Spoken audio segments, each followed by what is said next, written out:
My guest is Emily O'Reilly, EU Ombudsman. Her office oversees ethics and transparency issues related to the European Union. On the Global Conversation, we welcome her to discuss corruption and trust for the European institutions.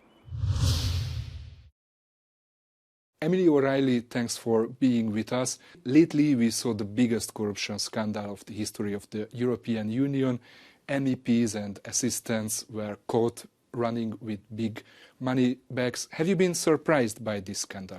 Yes and no. I mean, the scandal itself was quite shocking, and it is being played out in the Belgian courts and all of that, and we need to be mindful of that. But I suppose anybody watching it would have been quite shocked by it because the graphics were quite dramatic. We saw literally euro notes, we saw suitcases, so everybody's sort of cartoon-like idea of corruption was served up to them. So that was quite dramatic. But I suppose when you look at the Parliament and the way that a lot of the rules and codes that are supposed to protect Parliament against corruption, even though there are a lot of them, they're not really enforced and monitored. So I suppose in a way, this was a sort of a scandal or an accident waiting to happen. This organization or this network have been running in the Parliament for a quite long time. How is it possible that inside the EU they have been not detected, but they have been detected only by the Belgian police? My understanding is it was the intelligence services of another country that gave the information to the Belgian authorities, so that's what happened there. One of the European Union's anti-fraud agency, which is called OLAF, they have always had a problem in using their powers in relation to the Parliament. So, for example, if OLAF suspects something wrong is being done by somebody in another institution, in another EU agency, they have the right to go into those institutions, to go into people's offices, to look at their computers, to do everything, almost like police people. But the Parliament has always refused what OLAF sees is its legal right to do that.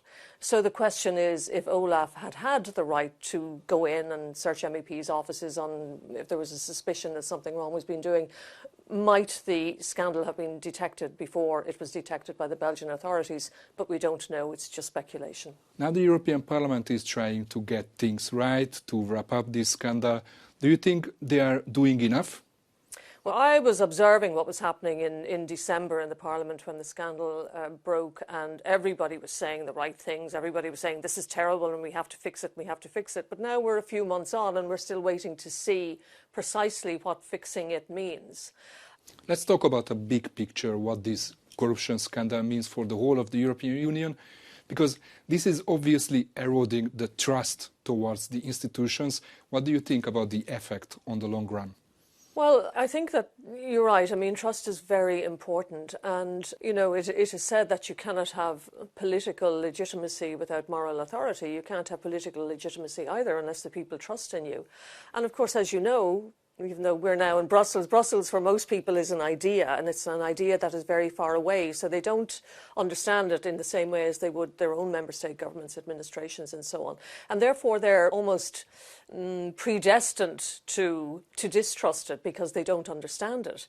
So therefore it's quite fragile, the trust that there is, that there can be between the European Union and its citizens. And therefore when the administration does things, when the EU does things which damage that trust, it can have, you know, almost a shattering effect on people's belief in the EU. You have to draw the dots between small little incidents that you might not think are particularly important and the bigger picture, that way that they lead to or can lead to distrust by the citizens on the entire European Union project. And also it's used by people who are sceptical of the EU and people who are hostile to the EU. So it's very important that the EU acts to the highest possible ethical standards in order to protect its political legitimacy. There was another scandal when the former transport chief of the European Commission flew 9 times to Qatar, and these trips have been paid by Qatari government. At the time when, you know, the European Union was negotiating with Qatar about the airlines industry, was this a transparency issue for you, a lobbying issue, any wrongdoings here? You know, it was extraordinary because it wasn't just the European Union that was developing this open skies policy, which was going to benefit directly Qatar Air. the people who were giving this gentleman the free flights to Qatar, but it was his department, his Directorate General, that was devising the regulation. So there was a clear conflict of interest. But when the Commission spokesperson was asked, well, who decided on whether there was a conflict of interest or not, it was revealed that he did. So he asked himself, do I have a conflict of interest? He obviously said no, or whatever he said, and went off and flew to Qatar. Commission President Ursula von der Leyen also dealt in private text messages with the CEO of Pfizer about the vaccine procurement. And those text messages were not archived, were not published. So how do you see these issues in the future? They should deal differently with those kind of messages. We're all now so used to using these WhatsApps and Snapchats and everything else to send our messages. And while that creates a lot of efficiencies and so on, the sort of the transparency and accountability trail when public administrators are using these methods of communicating, and politicians indeed, that's problematic. So the question is, how do we capture these? Let's talk about money, because hundreds of billions of taxpayers' money are flowing towards the recovery and resilience facilities. Also, the European Union is supporting the defense of Ukraine by billions. Are the European taxpayers in a position to, follow up on where these money are flowing? Well, I think they should be. I don't think they are completely yet. I mean, we've done quite a lot of work on the funds that were the post-COVID funds, 700 billion, whatever the figure was. And all we're saying is that, look, this money is being distributed around the member states. Obviously, whenever there's money of that amount, circling around the place, there's possibilities of corruption, there are possibilities that it's not going to be well used and so on. So let the citizens also be the watchdogs of this money. Your organization just published the annual report for last year. When you add up all of these developments, transparency, lobbying, ethical problems, Qatargate, etc., do you think it was a turning point in how we see the European Union?